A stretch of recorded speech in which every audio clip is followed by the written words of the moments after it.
Shalom, perkenalkan nama saya Yolanda Jessica Fatmawati. Saya dari kelas 12 MIPA 3. Di sini saya ingin membuat video khotbah dan ibadah singkat saya. Selamat menyaksikan video saya. Baiklah, saya ucapkan shalom lagi buat Anda yang menonton video ini. Saya sedikit beribadah tentang God design atau rancangan Tuhan yang ada di kehidupan kita. Sebelum itu, marilah kita menyanyi satu pujian. Mari kita menyanyi seperti Bapa sayang anaknya. Hitungan ketiga dimulai. 1, 2, 3. Seperti Bapa sayang anaknya, demikianlah Engkau mengasihiku. Kau jadikan biji matamu, Kau berikan semua ada padaku. Seperti Bapa sayang anaknya, demikianlah Kau menuntun langkahku. Kau jadikan biji matamu, Kau berikan semua yang ada padaku. Seperti Bapa sayang anaknya, seperti Bapa sayang anaknya, demikianlah Kau menuntun langkahku. Hari depan indah Kau beri, rancangan yang terbaik bagiku. Baiklah, sebelum kita mengawali ibadah kita, mari kita bersatu di dalam doa. Allah Bapa di sorga, Tuhan Yesus Kristus, kami berterima kasih atas berkat-Mu, atas penyertaan-Mu, atas semua karunia-Mu yang Kau berikan kepada kami, Tuhan. Tuhan, sebentar kami ingin memulai ibadah ini, kiranya Tuhan memberkati dari awal pertengahan hingga berakhirnya ibadah ini, Tuhan. Kiranya menjadi berkat buat kami, Tuhan. Terima kasih Tuhan Yesus, kami berdoa dan mengucap syukur hanya ke dalam tangan-Mu. Haleluya, amin. Baiklah, sebelum kita masuk di firman Tuhan, kita menyanyikan satu lagu pujian, yaitu Menaikkan Syukurku. Mari kita nyanyikan bersama-sama. 1, 2, 3. Kasih yang begitu besar, lebih kuat dari dosa. Kasih yang menemukanku, selamatkan dan pulihkanku. Ku naikkan syukurku, ku naikkan syukurku. Ku tak akan berhenti memuji, meninggikan nama-Mu, selalu menari, memuliakan-Mu. Dibebaskan, dibangkitkan, hidup yang Kau beri, dan kini hanya untuk-Mu. Mari kita nyanyi lagi. Kasih yang begitu besar, lebih kuat dari dosa. Kasih yang menemukanku, selamatkan dan pulihkanku. Ku naikkan syukurku, ku naikkan syukurku. Ku tak akan berhenti memuji, meninggikan nama-Mu, selalu menari, memuliakan-Mu. Dibebaskan, dibangkitkan, hidup yang Kau beri, dan kini hanya untukmu, hidup yang kau beri dan kini hanya untukmu. Sebelum kita masuki ke dalam ayat firman Tuhan kita, mari kita bersatu di dalam doa. Tuhan Yesus Kristus, kami mengucap syukur Tuhan, kami sudah memulai ibadah ini Tuhan. Dari awal kiranya Tuhan memberkati lagi di pertengahan ibadah ini Tuhan. Kiranya apapun yang saya sampaikan bisa menjadi berkat buat orang-orang yang menonton video ini Tuhan, dan juga buat di sekitar kami Tuhan. Terima kasih Tuhan Yesus, kami ingin menyambut ibadah ini Tuhan, hanya ke dalam tangan-Mu. Haleluya, amin. Baiklah, kita akan memasuki firman kita. Kita mengambil judul God's Design atau rancangan Tuhan. Rancangan Tuhan, kenapa saya pilih judul ini? Karena rancangan Tuhan itu sangat begitu ajaib dan sangat begitu besar bagi setiap di kehidupan kita. Tuhan Yesus itu yang sudah berkorban demi kita di kayu salib, yang menebus dosanya buat kita. Baiklah, di sini saya ingin membacakan ayat firman Tuhan yang terambil dari Yeremia 29 ayat 11 dengan bunyi, sebab aku ini mengetahui rancangan-rancangan apa yang ada padaku mengenai kamu, demikianlah firman Tuhan, yaitu rancangan damai sejahtera dan bukan rancangan kecelakaan, untuk memberikan kepadamu hari depan yang penuh harapan. Jadi dalam ayat Yeremia pasal 29 ayat 11 ini mengatakan kasih yang begitu besar dalam Tuhan Yesus kita yang diberikan kepada kita, sehingga kita tuh dapat memiliki hari depan yang penuh harapan, masa depan kita yang penuh dengan harapan. Di sini juga Tuhan mengatakan bahwa demikianlah firman Tuhan, yaitu rancangan damai sejahtera dan bukan rancangan kecelakaan.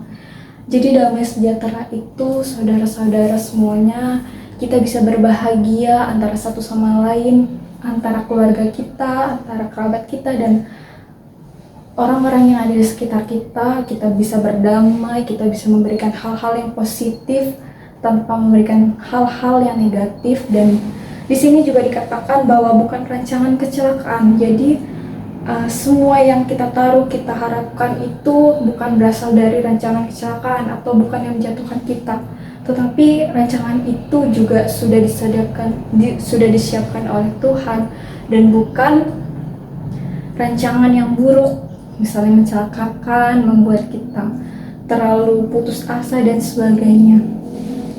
Jadi itu yang kita perlu tanamkan di dalam kehidupan kita, bahwa Yeremia 29 ayat 29 pasal 29 ayat 11 ini mengatakan hal yang sangat baik buat kita, karena ayat ini juga bisa berdampak bagi kita semuanya. Dan poin-poin yang paling penting dalam Yeremia 29 ayat 11 ini, bahwa yang pertama, Tuhan itu mengetahui segala rancangan.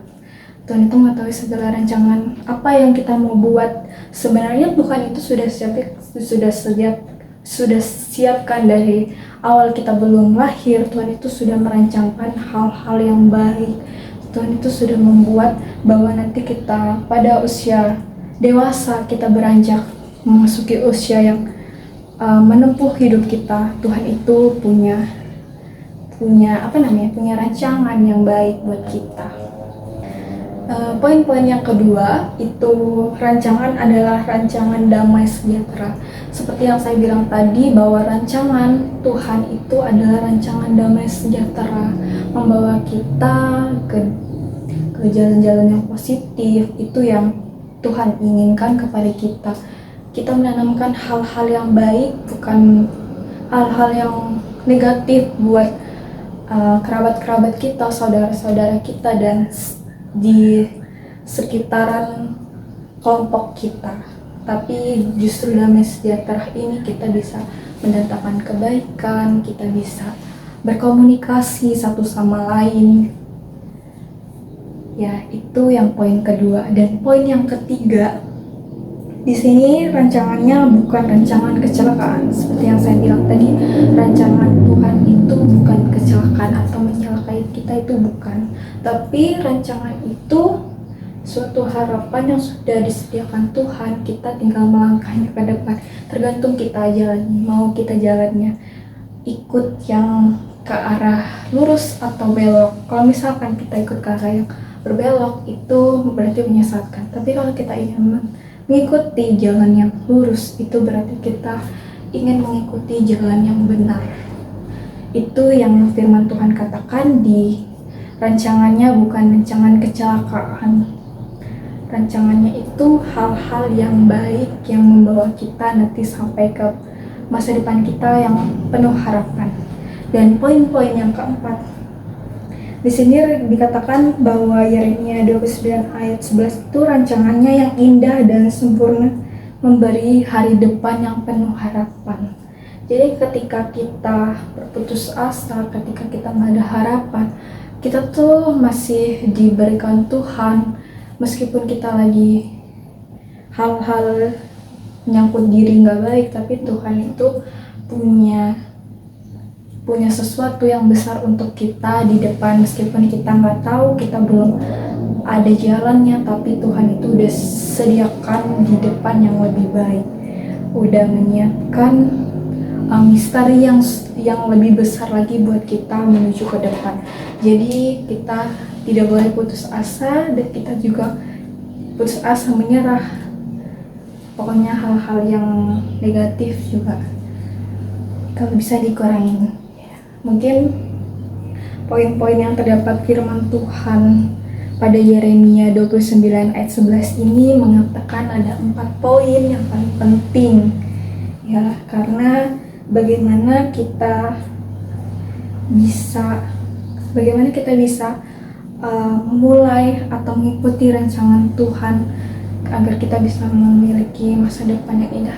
Yang pertama, kita bisa berdoa, kita bisa beribadah, kita bisa membaca firman, dan kita juga memberikan hal-hal yang baik, memberikan kasih kepada kerabat kita, saudara kita, bahkan teman-teman sekeliling kita saat ini. Jadi kita harus berdampak positif dan bukan negatif bagi orang-orang lain. Dan yang terakhir, perlakuan kita, sikap kita kepada orang itu juga berdampak bagi orang lain. Jadi mulailah sesuatu yang baik, suatu hal yang bisa kita tanamkan dalam diri kita agar orang lain juga mencontoh, agar orang lain juga bisa menanamkan hal-hal yang baik bagi kita semua. Mungkin itu saja firman Tuhan yang saya ambil dari Yeremia 29 ayat 11 ini.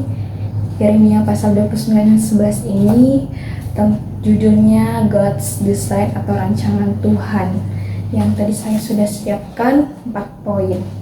Dan baiklah, sebelum kita mengakhiri ibadah kita pada hari ini, ibadah singkat saya hari ini juga, kita angkat satu pujian, Tuhan selalu menolongku. 1, 2, 3. Tuhan selalu menolongku, selalu menjagaku, sehelai di rambutku tak akan terjatuh tanpa seizinmu. Tuhan selalu menopangku, selalu menjagaku. Dia mengenyangkanku dan peliharaku seumur hidup. hidupku. Mari kita sama-sama katakan, Tuhan selalu menolongku, Tuhan selalu menolongku, selalu menjagaku, sehelai jeratku tak akan terjatuh tanpa seizinku. Tuhan selalu menolongku, Tuhan selalu menolongku, selalu menjagaku. Dia mengenyangkanku dan peliharaku seumur hidupku. Baiklah, kita sudah mengakhiri ibadah kita. Mari kita bersatu di dalam doa. Terima kasih Tuhan, terima kasih Yesus, Allah Bapa di surga. Tuhan, kami mengucap syukur Tuhan atas berkat-Mu, atas rahmat-Mu, sehingga kami sudah menyelesaikan ibadah ini Tuhan. Kiranya ibadah ini berguna bagi kami Tuhan. Tuhan, apapun yang sudah saya sampaikan di Yeremia 29 ayat 11 ini Tuhan, kiranya Tuhan memberkati selalu kami, penuh harapan, kami penuh sukacita, damai sejahtera, dan bukan rancangan kecelakaan Tuhan. Terima kasih Tuhan, kami juga bersyukur Tuhan bahwa di lagu ini, lagu terakhir, lagu penutup kami Tuhan, Tuhan selalu menolongku, Tuhan selalu menjagaku, dan juga Tuhan selalu mengenyangkanku. Dia tidak akan membiarkan aku terjatuh tanpa seizin-Mu. Itu benar Tuhan, karena itu semua Engkau yang sudah merancangkan hal-hal yang terbaik bagi kami Tuhan. Terima kasih Tuhan Yesus, kami berdoa dan mengucap syukur hanya ke dalam tangan-Mu. Haleluya, amin.